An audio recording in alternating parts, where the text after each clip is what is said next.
Una afirmación muy contundente, casi nada.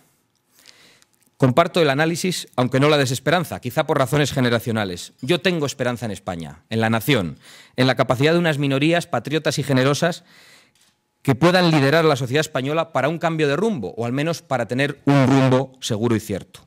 Lo que algunas personas tan significadas manifiestan en privado, yo quiero decirlo en público, abiertamente, sin miedo ninguno, con sinceridad y también con responsabilidad, porque creo que lo responsable es decir en público que el rey va desnudo y lo antipatriótico es callarlo. Y porque es radicalmente cierto que en España la crisis de las instituciones es global, que las instituciones no funcionan como deberían hacerlo.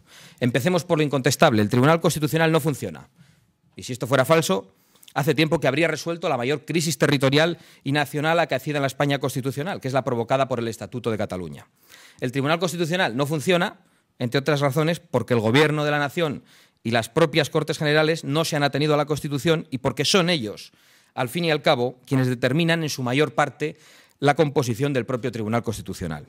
El Gobierno, en la práctica, también manda sobre el Parlamento Nacional, que lamentablemente, con el transcurso de estos años de democracia, se ha convertido en una de las instituciones más débiles de nuestra democracia, habida cuenta de que el Gobierno decide por un grupo parlamentario que le apoya y el líder de la oposición lo hace por el bloque de sus diputados, y ambos se limitan a negociar en la trastienda con sus ocasionales aliados de las minorías nacionalistas, a expensas demasiadas veces del interés general de España. No me detendré, por supuesto, en los parlamentos autonómicos con ínfulas nacionales y aún más degenerados, cuyas actuales atribuciones complican de manera extraordinaria la regeneración del gobierno de la cosa pública.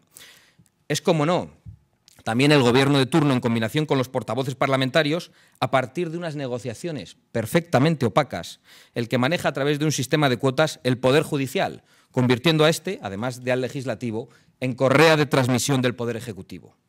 Por eso y por otras razones, no por culpa de los jueces, las instituciones judiciales son vistas con desconfianza por los ciudadanos. Su lentitud, sus fallos, sus arbitrariedades en algunos casos convierten a la justicia española, en la que hay grandes profesionales, dicho sea esto sin ningún tipo de cortapisa, en una justicia mastodóntica y, si me permiten un término de mi invención, tombólica.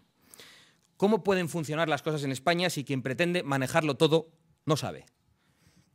Si tenemos un ejecutivo que no resuelve los problemas, sino que los crea.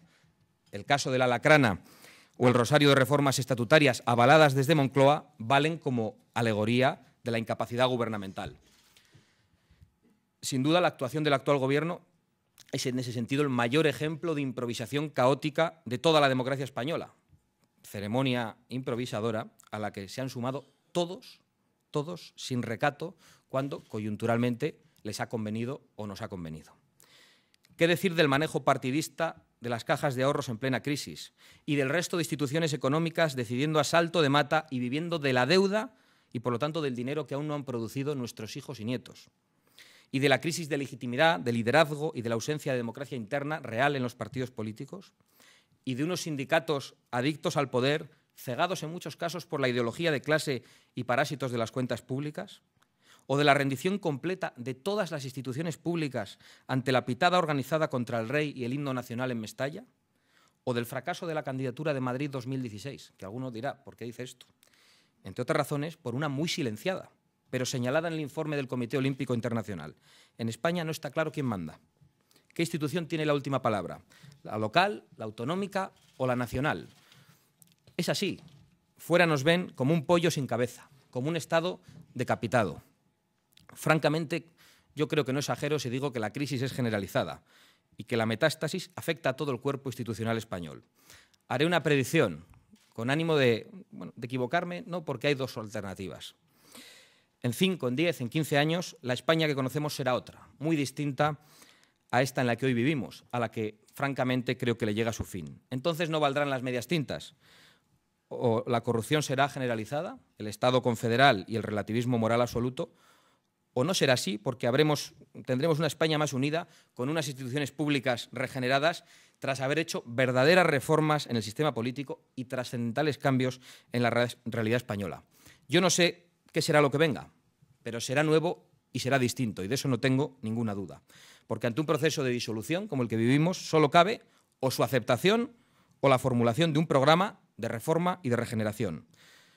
Ya sé que algunos estarán pensando que no dibujo ningún éxito, que no les muestro postales atractivas, porque francamente encuentro pocas, aunque se me ocurren los trofeos y las hazañas deportivas y las grandes gestas de algunas empresas españolas que triunfan en el mundo, empresas muy importantes. Pero yo no he venido aquí, creo que ustedes tampoco, a regodearnos, sino a proponer mejoras de aquello que está en mal estado.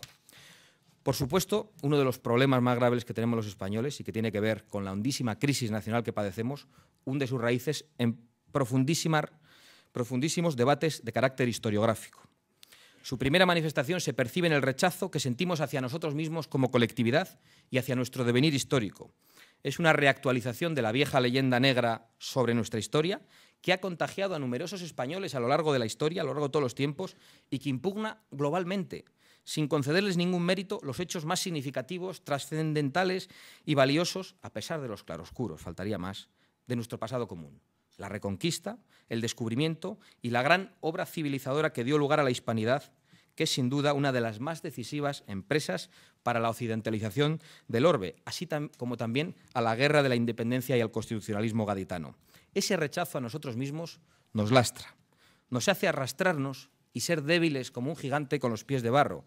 Y es entonces, como no podía ser de otra manera, cuando el gigante está débil, cuando llega la hora de los enanos, como sucedió también tras el desastre del año 98, caracterizado por la extensión del corrosivo particularismo al que ya se refiriera Ortega, particularismo creciente en nuestros días, en el que los grupos políticos y las tierras de España están empezando de nuevo a darse la espalda unos a otros, si no se la han dado ya definitivamente, con sus reformas estatutarias anticonstitucionales que ya no engañan a nadie por mucho que se nos diga desde el ámbito de los partidos políticos o desde el propio Tribunal Constitucional.